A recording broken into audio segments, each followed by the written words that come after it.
इस study with Abhijit में आपका स्वागत है। आज हम लोग अपना नेक्स्ट लेसन प्लान करने वाले हैं। जो टॉपिक होगा हमारा वो है रिफ्रैक्शन ऑफ लाइट। पिछले क्लास में हम लोगों ने रिफ्लेक्शन ऑफ लाइट के बारे में पढ़ा था। आज हम लोग रिफ्रैक्शन ऑफ लाइट को कवर करेंगे। देखते हैं इस पर कैसा लेसन प्लान बनता है। तो चलिए वीडियो शुरू करते हैं। देखिए, ये लेसन प्लान 3 है हमारा और टॉपिक का नाम होगा आपका रिफ्रैक्शन ऑफ लाइट और सब टॉपिक होगा लॉ ऑफ रिफ्रैक्शन और स्नेल्स लॉ। बाकी चीज़ें आपको मैंने पहले ही पिछले वीडियोस में बता दिया है और जनरल ऑब्जेक्टिव भी हम लोग पहले ही देख चुके हैं। स्पेसिफिक ऑब्जेक्टिव क्या होगा इसका, उसे हम लोग डिस्कस कर लेते हैं। देखिए, स्पेसिफिक ऑब्जेक्टिव के अंदर आपको क्या लिखना है, एक सेकेंड।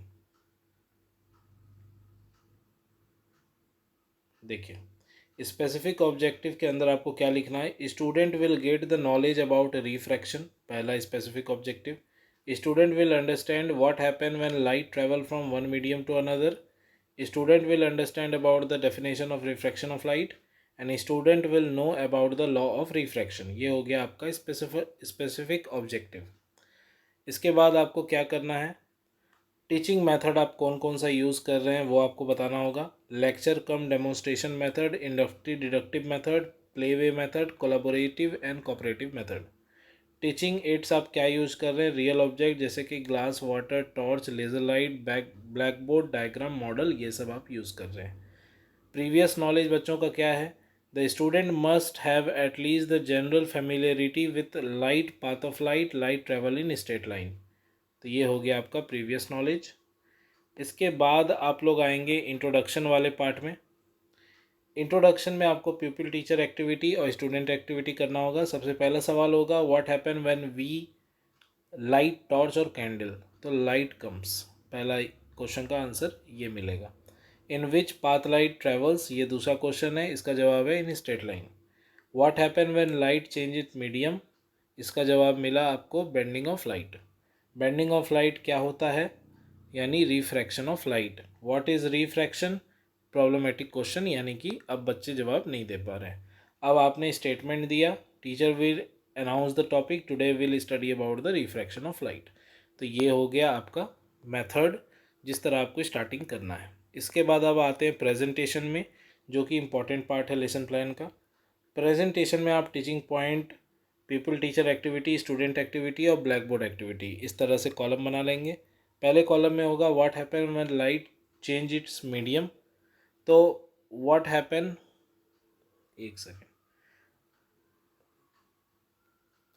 देखिए, what happen when light enter from one transparent medium to another, does it still move from a straight line path और change it direction. You student are able to know about the topic and you may have observed that the bottom of the tank or a pond containing water appear to be raised। यानी कि ये experiment आप लोगों को बच्चों को करके दिखाना है और ब्लैक बोर्ड एक्टिविटी में भी इसे देना है। ये एक ग्लास है, ग्लास के अंदर पानी दिया गया है, पानी में एक पेंसिल डुबाया गया, तो जो पानी के बाहर है, एयर में है, वो पेंसिल आपको यहाँ दिखेगा और जो पानी के अंदर है पेंसिल का हिस्सा, वो हिस्सा आपको यहाँ दिखेगा। और यही जो डिफरेंस है दोनों के इमेज में, यही शो करता है रिफ्रैक्शन ऑफ लाइट, जो वाटर और एयर के वजह से क्रिएट हो रहा है पेंसिल पर। इसके बाद आप डेफिनेशन पार्ट लेके आएंगे। डेफिनेशन में आपको बताना होगा रिफ्रैक्शन क्या है। Refraction is the bending of light as it passes from one transparent substance to another. In another way, we can say that light ray come from a source and goes to another. The ray changes path. The change is caused by the change in speed. The ray from the source is known as, अब देखिए आपको ये diagram बनाना है, यहाँ तक तो हो गया। ये डायग्राम आपको बनाना पड़ेगा। यहाँ पर मीडियम चेंज हो रहा है, यहाँ पे वैक्यूम है, नीचे में आपका दूसरा कोई मीडियम है। जब इंसिडेंट लाइट टॉर्च से निकल के यहाँ पे हिट करेगा तो यहाँ पे आपका नॉर्मल बनेगा परपेंडिकुलर, और ये इंसिडेंट रे है और नॉर्मल और इंसिडेंट रे के बीच के एंगल को हम लोग कह रहे हैं एंगल ऑफ इंसिडेंस। फिर देखेंगे लाइट थोड़ी सी बेंड होगी, जाना चाहिए था उसे यहाँ पे, लेकिन लाइट जाएगी यहाँ पर बिकॉज ऑफ द रिफ्रैक्शन, और दोनों के बीच का एंगल जो बनेगा वो बनेगा आर, जो कि यहाँ आर एंगल ऑफ रिफ्रैक्शन है, ये आप ध्यान रखिएगा। तो ये ड्राइंग आप अच्छे से देख लीजिए, इसमें बाद में आपको बताना होगा कि एंगल आई एंगल आर है क्या। एंगल आर और एंगल आई आपका क्या है ये आपको बताना होगा, यहाँ लिखना भी पड़ेगा। The ray coming from the source is known as incident ray and the ray made by and the angle made by it with the normal is known as angle of incidence यानी angle आई। फिर the ray incident on the medium when enter another medium is then called refracted ray and the angle made by it with the normal is known as angle of refraction जो कि angle are होगा। When light traveling from one medium to another the direction of propagation of light in the second medium changes and this phenomenon is known as refraction of light। ये आपका definition हो गया। तो ये आपको diagram से समझाना है डेफिनेशन। अगर आपको क्लियरली नहीं दिख रहा होगा तो मैं जूम कर रहा हूँ, आप स्क्रीनशॉट इसका ले लीजिएगा, ठीक है। इसके बाद हम लोग नेक्स्ट टॉपिक में आएंगे, वो है हमारा law of refraction. Law of refraction भी दो प्रकार के हैं। तो पहला लॉ जो कहता है वो कहता है incident ray, refracted ray and the normal on the interface of two transparent media at the point of incident और लाइन सेम प्लेन, यानी सेम वही रूल है जो रिफ्लेक्शन के टाइम में था। जो सेकंड लॉ था वही इसका फर्स्ट लॉ है कि इंसिडेंट रे, रिफ्लेक्टेड रे और नॉर्मल तीनों सेम प्लेन पे होंगे, तीनों सेम प्लेन पे होंगे। तो ये हम लोग को याद रखना है।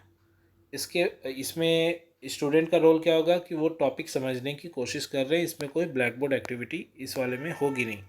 इसमें जो इसका लॉ नंबर 2 है, जो रिफ्रैक्शन ऑफ लाइट का लॉ नंबर 2 है, ये इंपॉर्टेंट है क्योंकि ये स्नेल्स लॉ है। स्नेल्स लॉ होता क्या है, sine i by sine r is equal to constant होता है।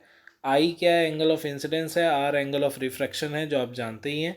उसका जब हम लोग साइन करते हैं और डिवाइड करते हैं तो वो एक कांस्टेंट के बराबर होता है जिसे हम लोग स्नेल्स लॉ कहते हैं। तो यहाँ आपको क्या लिखना है, ratio of the sine of angle of incidence to the sign of angle of refraction is constant and this law is known as Snell's law of refraction. This constant value is known as refractive index of the second medium with respect to the first medium. तो ये जो है आपका sin i by sin r, sin i by sin r वो एक constant के बराबर होता है, वो एक कांस्टेंट के बराबर होता है। उस कांस्टेंट को हम लोग n/1 भी कहते हैं। तो n/1 का मतलब क्या होता है, refractive index of second medium with respect to the medium first. बाकी रिफ्रैक्टिव इंडेक्स क्या होता है इसको लेकर इस टॉपिक में हम लोग आगे डिटेल में नहीं पढ़ने वाले हैं अभी, क्योंकि ये लेसन प्लान है और इसमें टॉपिक से हम बाहर जाके कोई भी चीज़ नहीं करने वाले हैं। यही था आपका रिफ्रैक्शन का लॉ। इसके बाद अब आप लोग रिकैपिचुलेशंस में कुछ क्वेश्चंस पूछेंगे बच्चों से कि suppose you put a lemon into the glass of water, what will you observe, when light changes in medium what will happen, define refraction with law and how many medium presents in refraction. ये सारे सवाल हैं जो बच्चों से आप पूछेंगे। Home assignment उन्हें देंगे। होम असाइनमेंट में आप सवाल दे सकते हैं जैसे ray coming from the source is known as, क्या कहा जाता है इसे, angle between refractive ray and the normal, इसे कौन सा एंगल कहा जाता है, sine i by sine r is equal to क्या होता है और रिफ्रैक्टिव इंडेक्स क्या होता है। ये सारे सवाल जो है आप होमवर्क में पूछ सकते हैं, होम असाइनमेंट में पूछ सकते हैं। नीचे में लास्ट में आपको वही करना है, एक साइड आपको जगह छोड़नी है साइन ऑफ सुपरवाइजर और प्रिंसिपल के लिए और एक साइड आपको अपना साइन करना होगा। तो ये था आपका आज का लेसन प्लान जो कि टॉपिक था हमारा रिफ्रैक्शन ऑफ लाइट। अगर आपको वीडियो पसंद आया है तो प्लीज़ वीडियो को लाइक और चैनल को सब्सक्राइब करें। Thank you for watching. मिलते हैं अगले वीडियो में, तब तक के लिए ऐसे ही देखते रहिए स्टडी विद अभिजीत।